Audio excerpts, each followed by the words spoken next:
Carol Massar, Bloomberg Business Week on Bloomberg Radio and Bloomberg TV, here with Michel Doukeris. He is the CEO of AB Inbev. Michel, it is so good to be here with you. Lots to talk about because when it comes to sustainability, and we're going to hear from the Deloitte team a little bit later on about a survey that they've got out about C-suite executives. They understand that sustainability and climate, it's front and center. It's really important. It's an imperative. And yet when it comes to turning goals or ambitions into actual actions that make an impact, they're having a tough time doing that. You guys are hitting goals sooner rather than later. How are you doing that? So first of all, thank you for having me. It's a big pleasure to be here and talk to you about that. You know, and people who knows us very well know that sustainability is very close to our heart and everything that we do. We often say, and it's quite true, that beer has this essence of being very inclusive because we all share a beer in different periods of our lives. And when we are stressed or happy, people are always sharing some things and we all have memories with that. So very inclusive. Beer is natural, right? Because beer is about water, the grains that we have in the beer, barley, the yeast and hops and nothing else. This is what beer is. And beer is very local. So we are into the sustainability business for a very long time. Our company in itself, more than 600 years of history and heritage and relationships with local communities, farmers. And we say that no water, no beer, no barley, no beer. So everything that there is a lot of people talking about today, for us is very close to our business.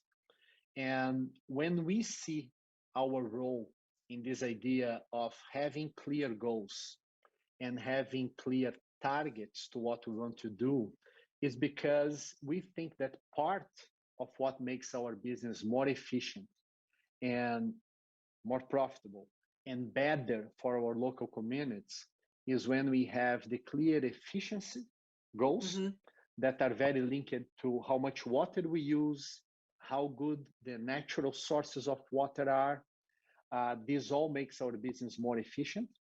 When we think about our farmers and the impact that they have, but also the yields and the productivity, the more productive they are, the better the environment in which they farm is, the better our business is.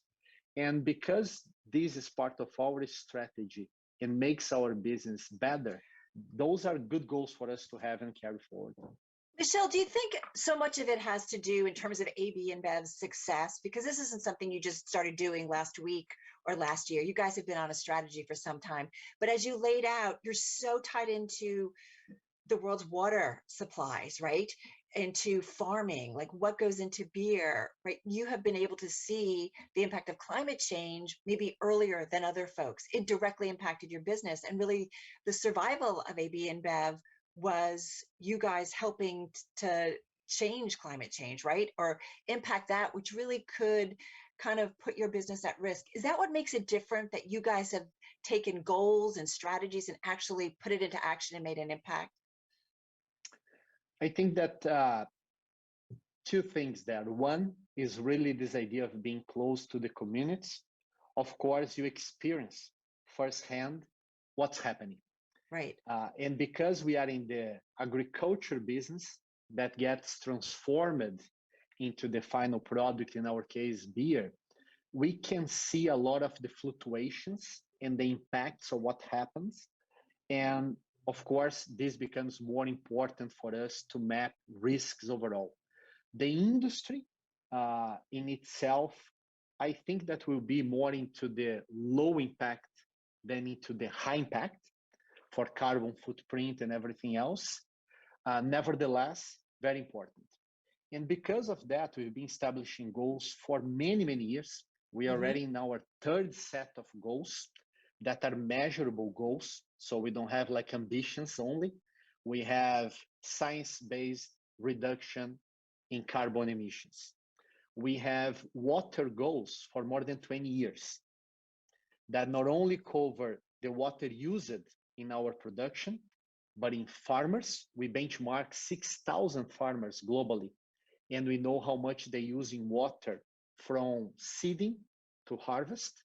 And now we are extending beyond that because we have our watershed program where we protect watershed. Sometimes we even buy land beyond the walls of our breweries so we can develop and take care of that land because it's important for the rivers and water sources in that region.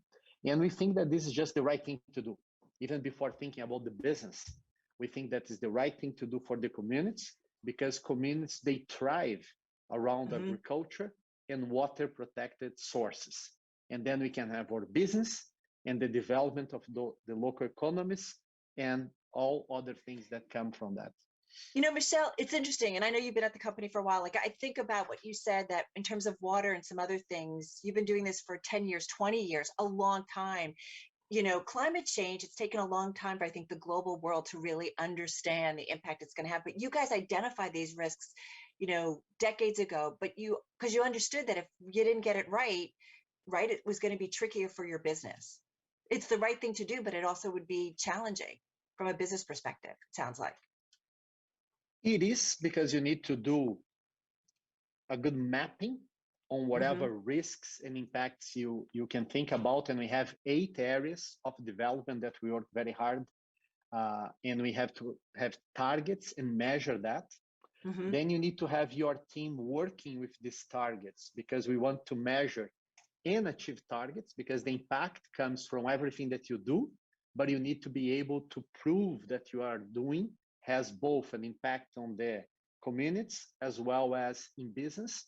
And because all of that in a way makes our business better, we keep on thinking how to do that. Let me give you one example. The example that I love, for example, because it's end-to-end, from what is the right thing to do to the commercial impact. We launched Michelob Ultra Pure Gold, which is an organic beer in the US. When we launched it, made all the sense because people like organic products. Michelob Ultra is a brand that has this health lifestyle, and this was one of the trends in health and wellness. And we launched it. It's a successful product. People love it. But we start having problems to buy the grains because most of the soil and the farms in the United States are no longer organic. And in order to do the transition from non-organic to organic, it takes 2 to 3 years. So majority of the farmers, even though they want to be into the organic business, they cannot bridge the time from the transformation from inorganic to organic. So Michelob Ultra came up with an idea that I find brilliant and very simple, which is for every 6-pack that you buy, we will sign contracts with farmers where we help them for the bridge period so they can make the transformation from inorganic to organic. As they do the transformation, they can do for barley, but they can do for everything else that they seed and harvest as well. And as they go from inorganic to organic, if they can make the bridge, then they become more profitable. They open up a much bigger market because it's no longer commoditized, it's organic grains that they have to sell. And because they make more money, they can further invest and develop their business around them to become more organic. And since we started this project in Michelob Ultra, we have converted like huge amounts of lands and farms in the US to be organic. And these farmers today are in better place than they were before because their business is better, there is more demand, and they're more profitable. Well, Michel, you talk about then you're helping out the farmers or you're getting consumers, right, to actually be part of the process. Talk to us about that value chain, right? Because you guys can do a lot. You're huge. You're the biggest, company in your space. So you can definitely have an impact, but you're pulling in consumers. You're also working with farmers and others and those along your value chain. How important is that as a part of the process in really making a difference and making an impact? Yeah, I love this part as well because I think that this is the connection end to end, because there is the impact that we can have as a company that within the walls of the company. Then there is this extended impact on what we like to call the ecosystem of ABI. that has farmers, that has the retailers, and I can talk to you about the impact on the retailers as well. And then there is a much bigger impact because when you think about us, 164,000 employees, we have 2.5 billion consumers. The real large scale impact and influence, they come when we have our brands that connect much more with consumers every day. And if we can bring the farmers, the retailers, and the consumers to play a role, then the scale and the reach that ABI can have gets magnified, right? So we are converting all our operations to be renewable energy. But we do have 250 factories. It's a lot, but there are only 250 factories globally. Now Budweiser got into the middle of the energy and is using renewable energy as a broker to influence retailers that are more than 6 million retailers globally to go renewable energy as well. They cannot afford to buy renewable energy by themselves, but Budweiser is now acting as a broker with no profits to buy bulk energy and do the distribution to our retailers. And our consumers, they always play a role. We do this with water, with water.org, where we help women across the globe to have water available, very low cost, that water.org and Stella Artois work together to provide, and they're impacting huge amount of people globally. And our brands are doing always with phone calls here and there, renewable energy, water, organic agriculture, and then you multiply the effect because you have the consumers into the equation as well. And this is very impactful. It's good for business. So tell me a little bit about what you think, Michel, your targets are for this year. As you said, you guys have laid out 100% in terms of sustainability missions, you know, for 2025. You're hitting some of this ahead of it, like when it comes to energy. What about your targets for this year? And I do wonder, we're still in a pandemic. I'm at home. You know, it's still kind of a world where we take a step forward and maybe half a step backward. What are your targets in terms of sustainability for this year? And what might be some of the obstacles that make it a little tougher? Yeah, we have our 2025 goals, and we like to set some midterm goals and long-term goals. And the midterm goals are where you really make progress, right? And they are very measurable. And we have water, energy, empowering farmers to be digitally empowered and more productive, and circular packaging. Those are the big 4 goals that we have. And one thing that I'm very excited about for this year as a goal, that's more a year basis, is the number of breweries where we can be carbon neutral. We had last year our first one in China, in Wuhan, is a very big brewery that's 100% carbon neutral, followed by 2 here in Brazil, where I am now visiting. So we have 2 of our facilities that are 100% carbon free. And I would like to advance the number of facilities.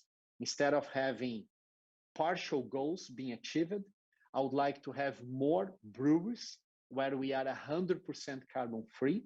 Because when you go from 1 to 3 to 10, people start to realize that yes, it's possible. And this is the first-hand impact. After that, we have the second-hand impact that comes from farmers, logistics, and things that are in our ecosystem, but we can also transform as well. And when I think about challenge and things that would be good to have working better, I really think that this is the type of problem that is very big, right? It's not a problem that Michel can solve for or only one company. So when you think about third sector, public, and private, we need to work more together in finding the solutions. What specifically, Michel, what specifically would you like to see different with that when it comes to public-private partnerships? I think that there are like opportunities globally for legislation that can be helpful. In some cases, you have incentives on the transformation of the value chain that can be very helpful as well.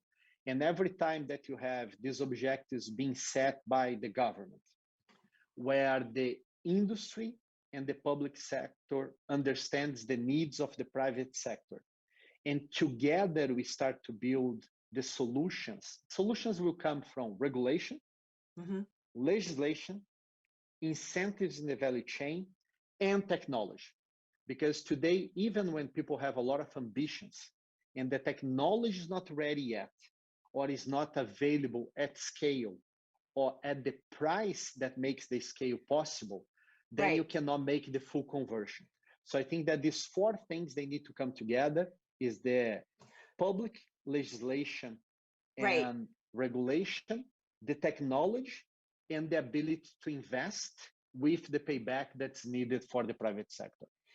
Michel, if there was one regulation that could change like that, like tomorrow it would be differently, what would it be that you think would make a big impact? And I'm curious about technology. What technology do you think we really need that would make it, what you're trying to do, even easier? I think that legislation is not one piece, unfortunately, and is very different country by country. But in terms of legislation, the one thing that everybody that invests, like you and me, you would like to have a long-term horizon that's clear, right? Nobody wants to invest in and out and be in doubt of what's going to be the law of tomorrow. So once you get a little bit of visibility for the long term, then you can make better investment decisions.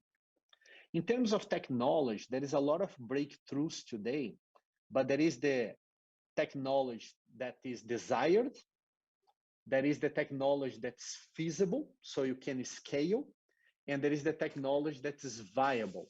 I think that we are in the period where between desirability and viability, we need to prove still a lot of the ideas that we have to scale them and to be able to use like in 50 different countries, right? So we are not at that point yet. But I think that in terms of carbon and energy, we have a lot coming into the pipeline, and several breakthroughs will be achieved in the next few years. We just need to create the environment in which we can use them, that we can prove them right, so we can scale them up. So, I'm thinking about, you're in Brazil, you guys are in Africa, you're all over the world. So you're in world, the developed world and the developing world. Is the business case tougher when it comes to being sustainable in the emerging world? Is it tougher or is it easier? Because sometimes disruption, innovation can be easier in the emerging world because you're starting without the baggage. But I'm curious. I think that the difference that I see today is emerging markets and developing markets, they've been co-investing to develop and to accelerate transformation.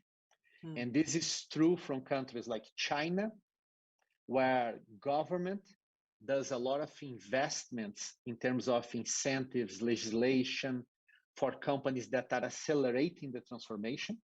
And this is very helpful because once the government is incentivizing the change, you know that this is for the long term. So you can make your own investments and accelerate that. And countries like Brazil, where you already have, like, for example, hydropower is majority of the energy in Brazil, but it's still the government is helping the grid to develop and companies to accelerate. In other countries, I think that the transformation is going to be more expensive, especially in developed countries, because everything that involves investments is a little bit more expensive, and the legislation is still catching up to the pace of the society and the transformation. I think that it's going to make sense everywhere, but I see that in a way it's counterintuitive, but developing and emerging countries, they are moving slightly faster in the transformation because, as you said, it's the right moment with the right infrastructure that needs to be built, and people want to get there faster. Right. And in many ways, they can start from a clean slate versus, as you said, in the developed world, it's a little trickier. All right. So I'm thinking about, and I think we started to touch upon it, but I'm thinking about, we love talking to someone like you because you have such a global view and you're seeing what's going on in the consumer. When you look at the outlook, is there anything that worries you about, you having to kind of focus on that more, whether it's the consumer not holding up this year, the global economy slowing down? global bankers making a policy mistake that complicates, what you're trying to do here when it comes to your sustainability initiatives? I mean, essentially, I want to know what you think about the global outlook. No, I think that we are definitely moving into a better period after all these disruptions in COVID. I think that unfortunately we are not there yet 100%, because you know that some countries are getting now Omicron, and as you get the wave of Omicron, some more disruptions in supply chain will happen. I think that this will continue to be a topic this year, and more so in the first half of the year, while in the second half of the year, things will be better, but it's not going to be fixed at all this year. So supply chain disruptions will continue to be part of our conversations. It's going to be more in the first half than in the second. The second big issue is inflation. I think that inflation is an issue globally. It's not going to be away very quick. We are still in the middle of the wave, and that has an impact in consumer purchase power, and this is everywhere. But of course, the more consumers are under pressure in developing and emerging countries, the more this will be a disruption. And then I think that the third point that's going to be for second semester is, once everything settles down, we will see that this difference between people in emerging developed countries and developing emerging countries will be different, the post-COVID, and we'll need to benefit from productivity, we'll need to benefit from the technology step up that we had during COVID, so we can close this gap. But I see like a tale of two different stories in the after COVID, this so-called elephant type of economy, right, where the developed mature countries will accelerate further, while the developing countries will need first to correct the trajectory and then later reaccelerate. But it's supply chain disruptions, it's inflation, and then the two stories of the mature and developing countries that will need to have different actions after COVID. Yeah, continues to make it tricky. So I'm thinking about, because you guys have had such success, what would be your advice to some leaders out there, C-suite leaders who are saying, okay, we get it. We know we're kind of at a tipping point when it comes to climate change. Here's a company, AB InBev, that has set emission goals years ago, and they're hitting them ahead of schedule. What's your piece of advice to them on how to do it? Yeah, I don't think I have like advice to give to all these clever people out there. I think that I have a little bit of our own experience. And if I would say that is, what is the right side that you want to be in history? We all know what the right side is. Second is the confidence that you can find tools within your business to improve your own efficiency, to better connect your ecosystem around targets that are shared and make everybody more efficient, and that consumers are a very important part of this equation.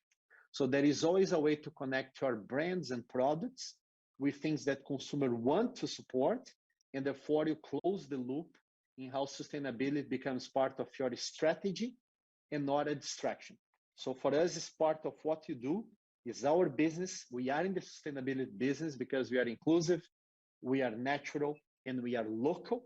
And when you think this way, your category and your products, they need to do what is right to do in terms of sustainability. So it's our business.